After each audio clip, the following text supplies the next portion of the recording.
Have reached out asking me my thoughts on this Chris Jericho situation today. I think it's very simple. This is what you do if you're AEW. Tony Khan, listen up.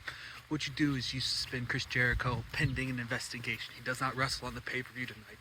Regardless if Chris Jericho is guilty or not of the misconduct, it sends a clear and present message, or a clear message that says AEW, we will not stand for this stuff. This has been something that's too problematic in the wrestling community for far too long. We're taking a stand on it regardless. We take all reports seriously. They will be investigated by a third party, and then you let what happens happens.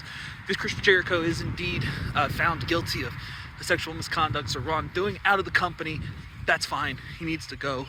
That's for anybody. Don't care if you're world champion. Don't care if you're Chris Jericho and you've done everything in this business. You do that, you're out. And I think you need to be out of the business forever. And if it's you find that there's no misconduct, then you put out that report saying, hey, we have independent third parties. People are not going to like that. But if you're innocent, I don't know what you say other than that. Lastly, a little thought here in regards to that. Nick Hausman was the journalist reporter who mentioned something under the original tweet, which spurred this whole thing on. It makes me have to ask a question that's absolutely not important, maybe.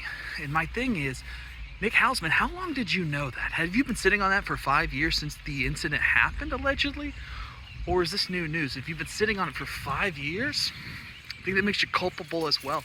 I guess it kind of leads to the overarching question, how much, I guess, journalistic integrity or responsibility does someone in the pro wrestling community have?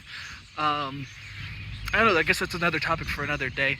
But the Chris Jericho situation, suspend him, get him off television, have a third-party investigation, give us the rundown of what happened at the end, full transparency, and send a clear message that we don't do this shit anymore.